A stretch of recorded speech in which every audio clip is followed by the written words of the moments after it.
Abdul Muttalib বললেন, আমি একজন কুরাইশ বংশের সর্দার, তুমি আমার পুত্রবধূ হয়ে, আমার ছেলের বউ হয়ে, তুমি তোমার স্বামী মারা গেছে, সেই স্বামীর শোক পালন না করে রাস্তা দিয়া পারফিউম লাগায়া লাগায়া ঘোরো। এটা তো আমার বংশের জন্য একটা কলঙ্ক। এটা বংশের জন্য কি কলঙ্ক। তুমি কেন স্বামী মারা যাওয়ার পরে স্বামীর শোক পালন না করে তুমি পারফিউম লাগায়া রাস্তায় চলাফেরা করো? এই ব্যাপারটা আমাকে বলো। এইবার বিবি আমেনা বলতেছে, আব্বাজান আমি নাহমাদুহু ওয়া নাস্তাঈনুহু ওয়া নাস্তাগফিরুহু ওয়া নাউযু বিল্লাহি মিন শুরুরি আনফুসিনা ওয়া মিন সাইয়্যাতি আ'মালিনা من يهد الله فلا مضل له ومن يضلله فلا هادي له ونشهد أن لا إله إلا الله وحده لا شريك له ونشهد أن سيدنا ونبينا ومولانا محمدا عبده ورسوله الذي أرسله بالحق بشيرا ونذيرا وداعيا إلى الله بإذنه وسراجا منيرا فقد قال الله تعالى في كلامه المجيد وفرقانه الحميد أعوذ بالله من الشيطان الرجيم بسم الله الرحمن الرحيم إن الله وملائكته يصلون على النبي يا أيها الذين آمنوا صلوا عليه وسلموا تسليما اللهم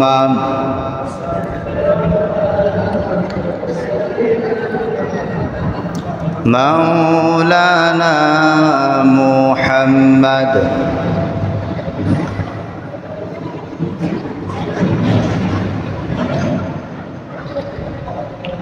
মুহাব্বতের সাথে জোরে সরে পড়ি আল্লাহুম্মা সাল্লি আলা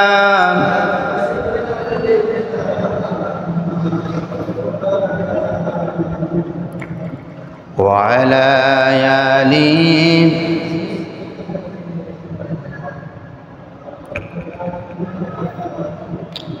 بلغ العلا بكماله كشف الدجى بجماله حسنت جميع خصاله صلوا عليه وآله ঘরে ঘরে জ্বলবে বাতি ঘরে ঘরে জ্বলবে বাতি হয়তো বাতি জ্বলবে না তাই বলে তো ভীরুর মতো বসে থাকা চলবে না বালাগাল উলা বিকামালিহি কাশাফাদ দুজা বিজামালিহি حسنت جميع خصاله صلوا عليه الحمد لله আমরা সকলেই আল্লাহ রাব্বুল আলামিনের শুকরিয়া আদায় করার উদ্দেশ্যে জবান ছেড়ে দিয়ে একবার পড়ছি আলহামদুলিল্লাহ। লক্ষ কোটি দরুদ এবং সালাম প্রেরণ করছি আমাদের সকলের প্রাণ প্রিয় নবীর ওপর। আমরা সবাই পড়ছি সাল্লাল্লাহু আলাইহি ওয়াসাল্লাম। সম্মানিত উপস্থিতি, আজকে আমি আপনাদের সামনে আলোচনা করব রাসূল পাক সাল্লাল্লাহু আলাইহি ওয়াসাল্লামের জীবনী থেকে। কার জীবনী থেকে? জোরে বলেন কার জীবনী থেকে? রাসূলের জীবনী থেকে। কারণ হচ্ছে বর্তমান আরবি যেই মাসটিতে আমরা অবস্থান করছি, এই মাসটির নাম হচ্ছে রবিউল আউয়াল মাস। এই মাসের নাম কি? সবাই কথা বলেন, এই মাসের নাম কি? রবিউল আউয়াল মাস। এই মাসে এমন একজন ব্যক্তি, এমন একজন মহান ব্যক্তি এই মাসে পৃথিবীতে আগমন করেছিলেন।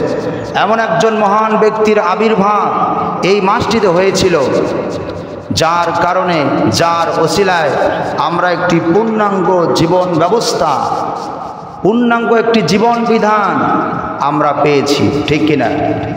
যেই জীবন ব্যবস্থার মধ্যে মানুষের দুনিয়ার কল্যাণ, আখিরাতের কল্যাণের সমস্ত নিয়ম কানুন সব কিছু দেওয়া আছে, ঠিক কিনা? আছে না নাই? সেই জীবন ব্যবস্থার নাম কি?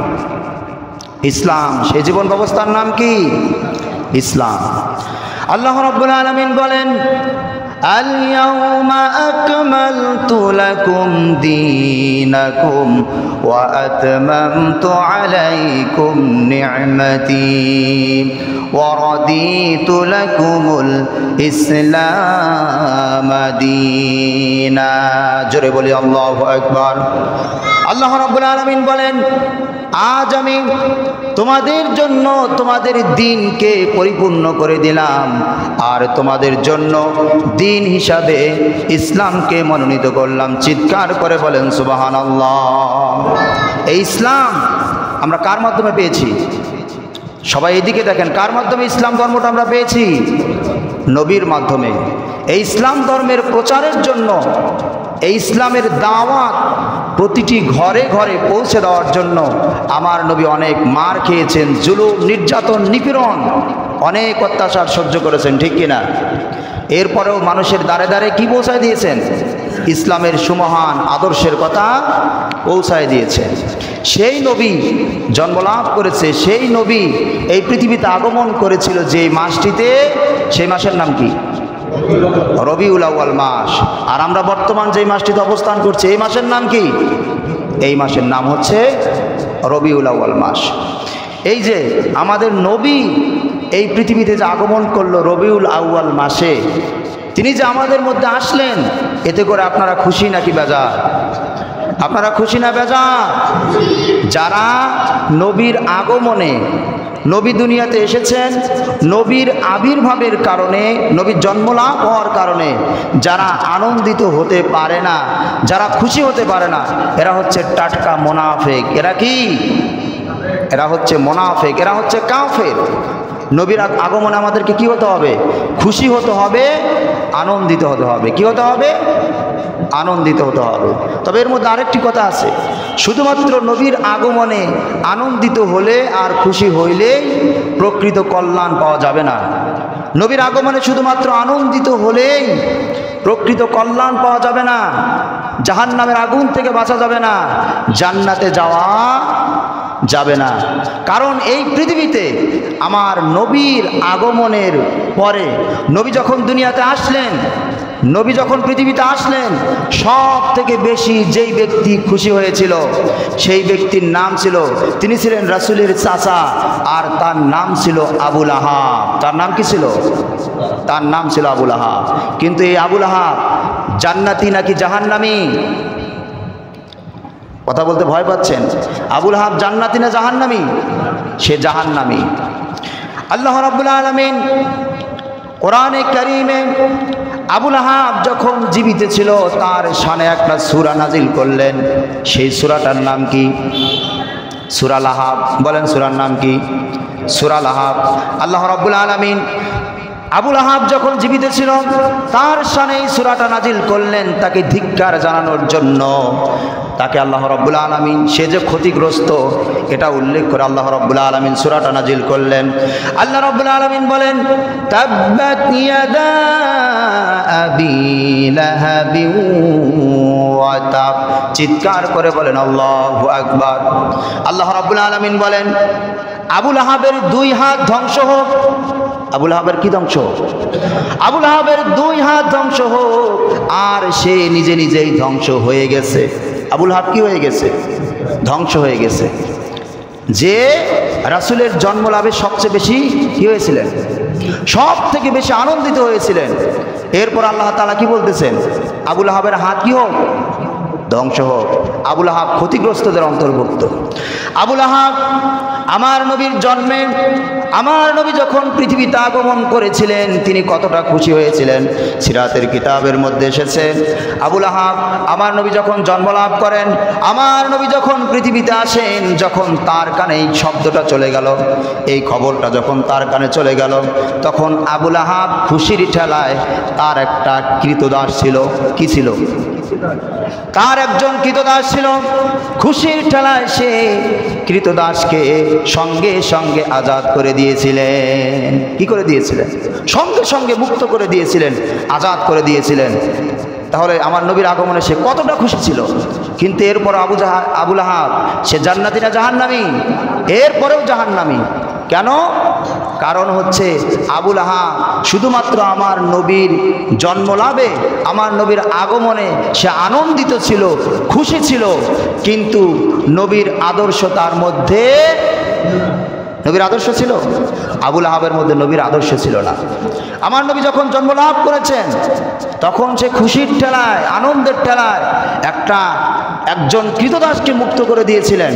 কিন্তু সেই নবী যখন বড় হয়ে, সেই নবী যখন নবুয়ত লাভ করলেন, নবুয়ত লাভ করার পরে যখন তিনি কালেমার দাওয়াত দিতে লাগলেন, কিসের দাওয়াত?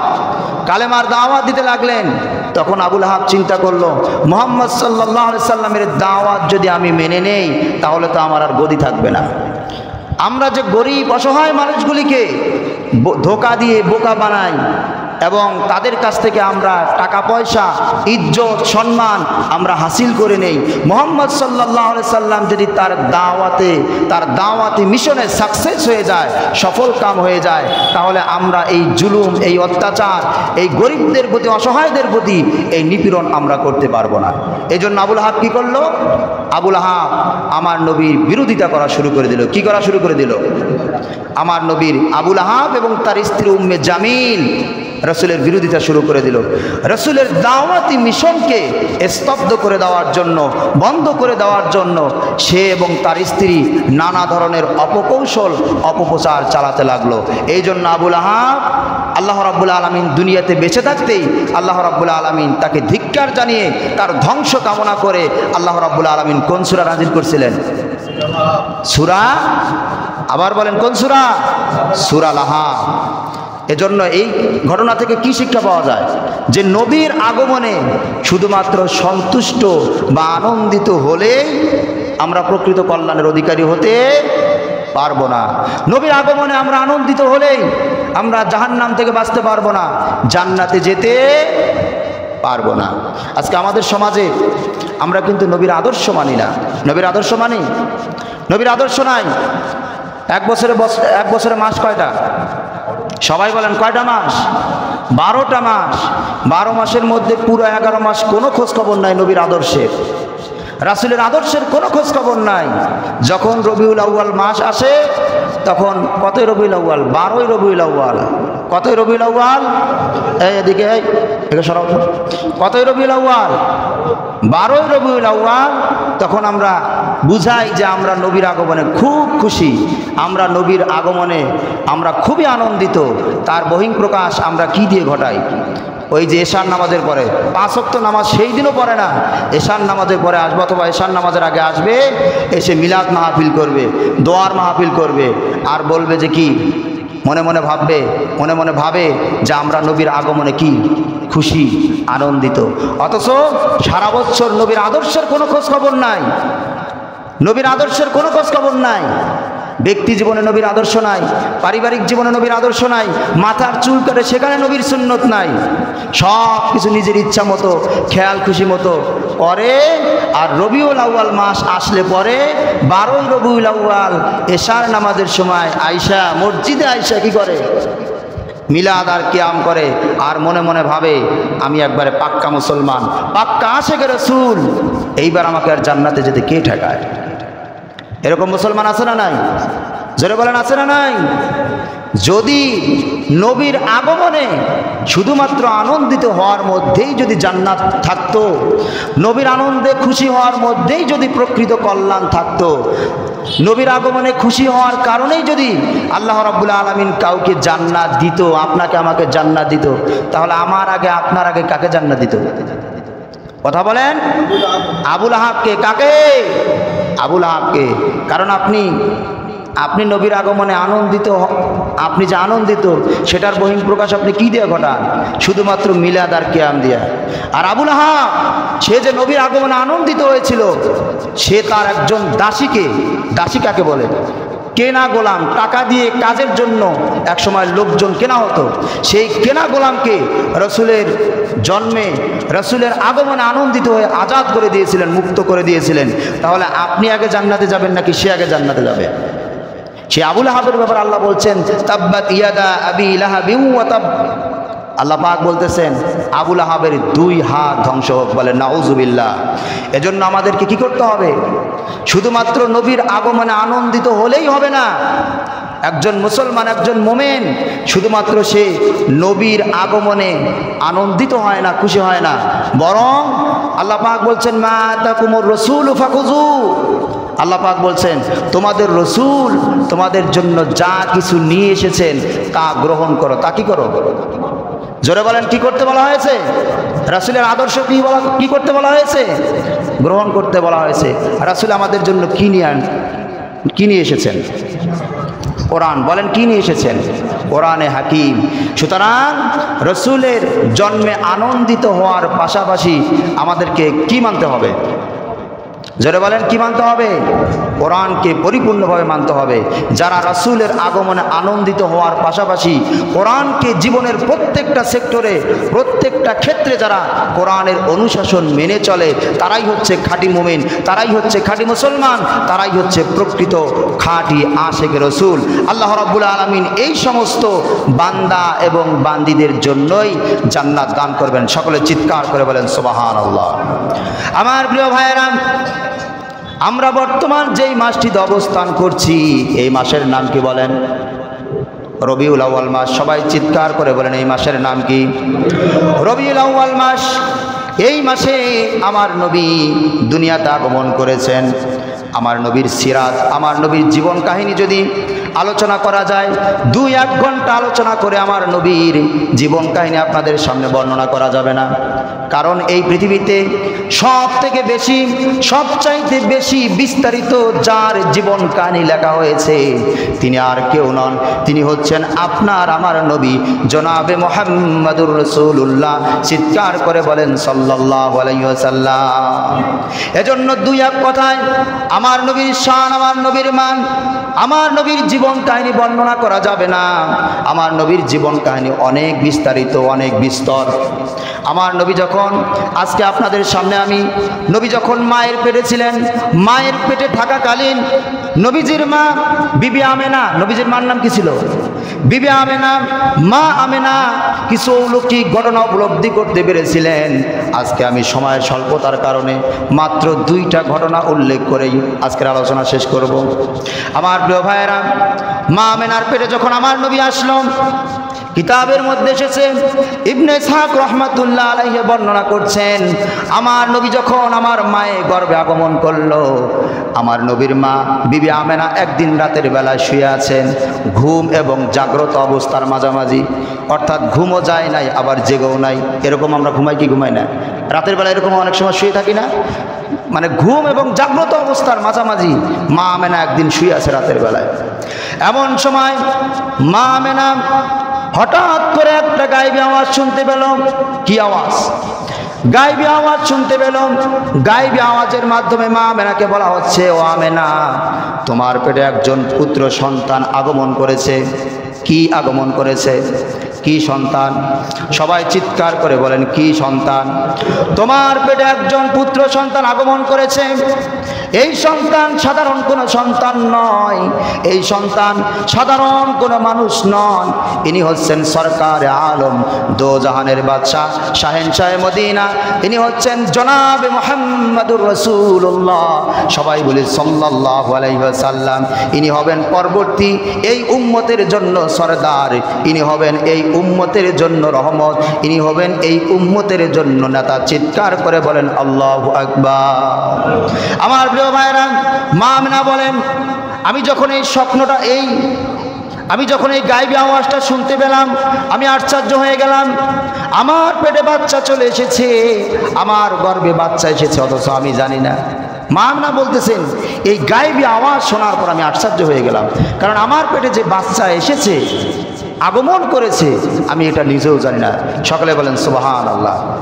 আচ্ছা বলেন তো, গর্ভবতী মহিলা যাদের পেটে, যে সমস্ত মায়েদের পেটে বাচ্চা আসে, তখন তাদের দেহের পরিবর্তন হয় কি হয় না? শরীরের মধ্যে পরিবর্তন হয় না? শরীরের মধ্যে পরিবর্তন হয়। এরপরে তাদের শরীরটা দুর্বল হয়ে পড়ে, দুর্বল হয় কি হয় না?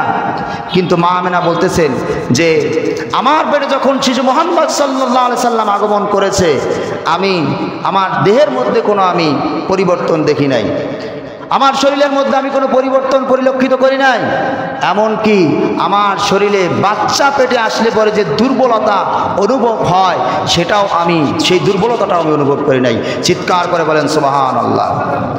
মা আমিনা বলছেন যে আমি শুধুমাত্র আমার ঋতুস্রাব বন্ধ হওয়ার কারণে আমি আশ্চর্য হয়ে গিয়েছিলাম। সকলে বলেন না সুবহানাল্লাহ। এরপরে কিতাবের মধ্যে আরেকটি ঘটনা এসেছে।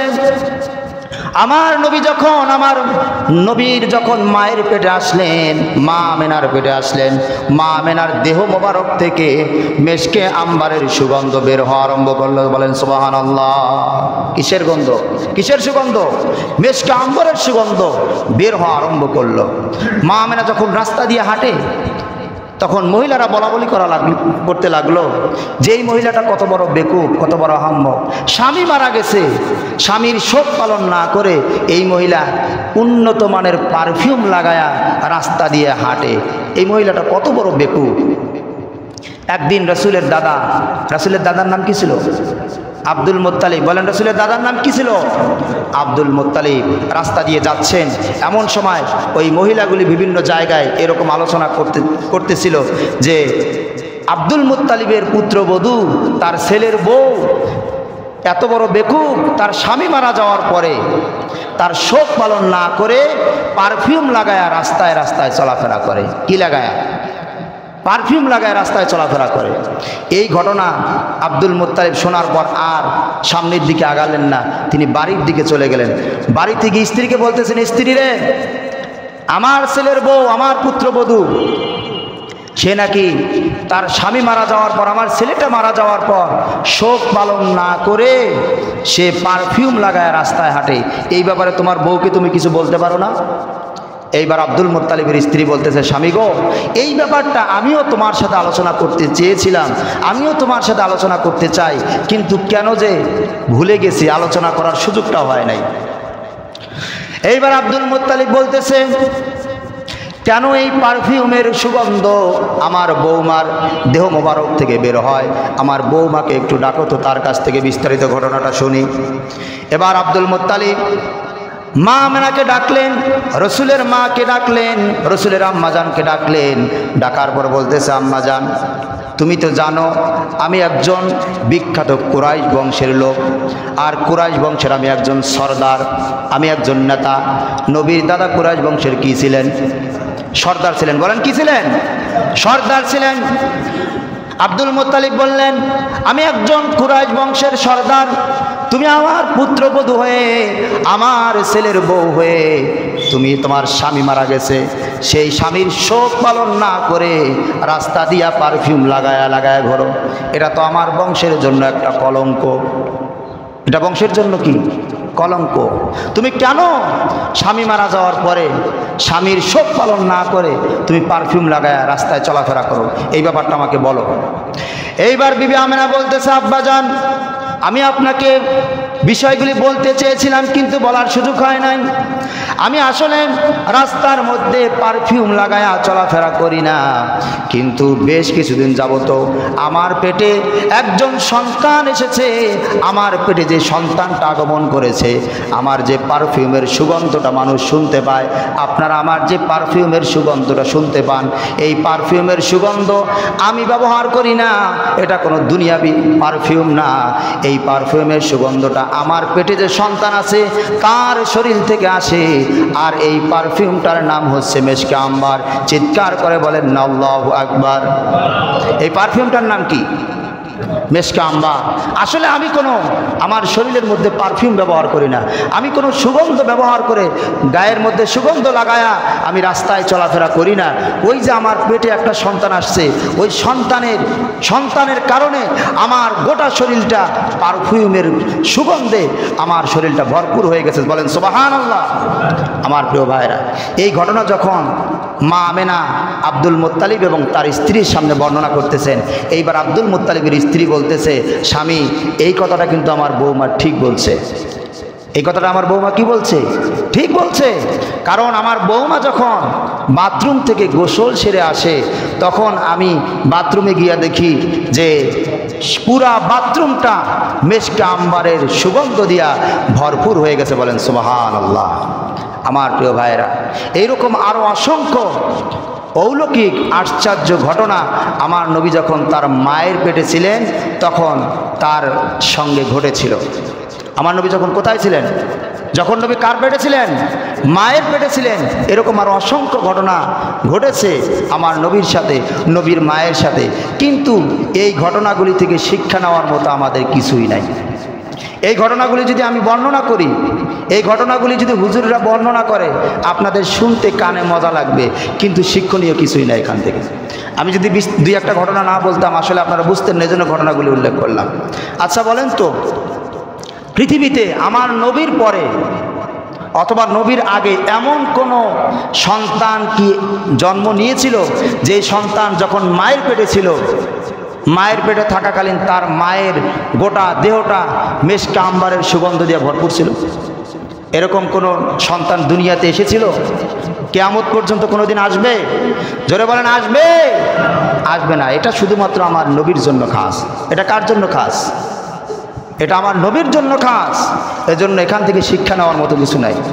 শিক্ষণীয় বিষয় হচ্ছে, আমরা যদি প্রকৃত কল্যাণের অধিকারী হতে চাই, আমরা যদি জাহান্নামের আগুন থেকে বাঁচতে চাই, আমাদেরকে কি করতে হবে?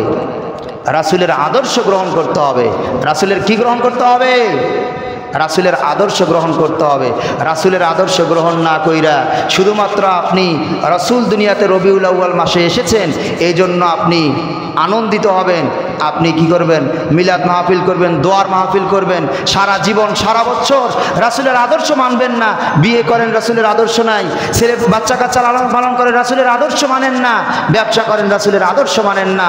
চাকরি করেন, রাসূলের আদর্শ মানেন না। শুধুমাত্র রবিউল আউয়াল মাস আসলে পরে 12ই রবিউল আউয়াল যেই দিন হয় ওই দিন রাতে এশার নামাজের পরে মিলাদ আর দোয়া করেন। এই মিলাদ আর দোয়া এগুলি দিয়ে আপনি প্রকৃত কল্যাণের অধিকারী হতে পারবেন না। একবারে সাফ কথা, একবারে শর্ট কথা মনে রাখবেন। রাসূলের আনন্দ, রাসূলের জন্মে, রাসূলের আগমনে আনন্দিত হওয়া, এটা কিন্তু মুমিনের ইমানের বহিঃপ্রকাশ। যারা মুমিন তারা অবশ্যই আমার রসুলের আগমনে অবশ্যই তারা আনন্দিত হবে। কারণ রাসূল যদি দুনিয়াতে না আসতেন তাহলে কি আমরা কোরআন পাইতাম? আমরা আমাদের মুক্তির রাস্তা কোনটা আমরা খুঁজে পাইতাম না। এই জন্য রাসূল দুনিয়াতে আসছেন। যারা মুমিন, যারা মুসলমান, তারা আনন্দিত হবে। কিন্তু শুধুমাত্র আনন্দিত হলেই জান্নাতে যাওয়া যাবে না, জাহান্নাম থেকে বাঁচা যাবে না।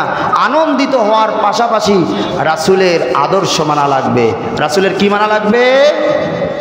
আনন্দিত হওয়ার পাশাপাশি আমরা যদি জান্নাতে যেতে চাই, রাসূল যেগুলি আমাদের জন্য নিয়ে এসেছেন, মা আতাকুমুর রাসূল ফাখুযু, তোমাদের রসুল তোমাদের জন্য যা নিয়ে এসেছেন সেগুলি তোমরা মানো, যেগুলি থেকে নিষেধ করেছেন সেগুলি তোমরা বর্জন করো। এই ঘোষণা কার? জোরে বলেন, এই ঘোষণা কার? আপনারা পিছনে কথা বলতেছেন কেন? কথা বললেন না। এই ঘোষণা কার? এই ঘোষণা হচ্ছে আল্লাহর। কাজেই রাসূলের আগমনে এই রবিউল আউয়াল মাস আসলে পরে আমরা আনন্দিত হব, আমরা খুশি হব। পাশাপাশি আমরা আজকে এই রবিউল আউয়াল মাসের এই প্রথম জুমা থেকে আমরা নিয়ত করব, আমরা শপথ করব, আমরা ওয়াদা করব যে আগামীর যে দিনগুলি আসবে আমরা কোনোদিন রাসূলের সুন্নাহ বাইরে আমরা জীবনযাপন করব না, রাসূলের আদর্শের বাইরে আমরা আমাদের ব্যক্তি জীবন চালাবো না, পারিবারিক জীবন চালাবো না, সামাজিক জীবন চালাবো না, রাষ্ট্রীয় জীবন চালাবো না। আমাদের জীবনের সকল ক্ষেত্রে আমরা কার আদর্শকে মানব? কথা বলেন, চুপ করে আছেন কেন? জবান ছেড়ে বললে কি গুনাহ হবে নাকি? কার আদর্শ মানতে হবে? রাসূলের আদর্শ মানতে হবে। রাসূলের আদর্শ না মাইনে যদি শুধু আনন্দিত হন, কার মতো দশা হবে? আবু লাহাব। বলেন কার মতো? আবু লাহাব। আবু লাহাব রাসূলের আগমনে, রাসূলের জন্মে এত পরিমাণ খুশি হয়েছিলেন যে একজন কৃতদাসকে তিনি আজাদ করে দিয়েছিলেন, মুক্তি করে দিয়েছিলেন। কিন্তু রাসূলের আদর্শ না মানার কারণে দুনিয়াতেই আল্লাহ তাআলা তাকে ধিক্কার জানিয়ে কোরআনে কারিমে একটা সূরা নাজিল করেছেন। আল্লাহ পাক বলছেন তাব্বাত ইয়াদা আবি লাহাবিউ ওয়া তাব। আবু লাহাবের 2 হাত ধ্বংস হোক। কয় হাত? আবু লাহাবের সব কিছু ধ্বংস হয়ে যায়। আল্লাহ তাআলা এই কথা বলছেন। এজন্য আমার প্রিয় ভাইয়ের, আজকের এই রবিউল আউয়াল মাসের প্রথম জুমা থেকে আমাদেরকে শপথ করতে হবে, ওয়াদা করতে হবে, সামনের যে দিনগুলি আমরা বেঁচে থাকব, যত বছর পর্যন্ত আমরা বেঁচে থাকব, আমরা আমাদের জীবনে কার আদর্শ ধারণ করব? জোরে বলেন, কার আদর্শ? এই ওয়াদা কি করা যাবে? চুপ করে আছেন, ওয়াদা দিলে তো সমস্যা নাকি? রাসূলের আদর্শ মানবেন, এই ওয়াদা কি করা যাবে? সবাই হাত তোলেন তো, হাত তোলেন। ইয়া রব্বুল আলামিন, সবাই বলেন ইয়া রব্বুল আলামিন। যতদিন দুনিয়াতে বেঁচে থাকব, জীবনের সকল ক্ষেত্রে রাসূলের আদর্শ মেনে আমরা আমাদের জীবনকে পরিচালনা করব। আমিন, আমিন ইয়া রব্বুল আলামিন। আল্লাহ তাআলা আমাদের সবাইকে কবুল করুক। ওয়া আখিরু দাওয়ানা আলহামদুলিল্লাহি রাব্বিল আলামিন। আসসালামু আলাইকুম ওয়া রাহমাতুল্লাহ।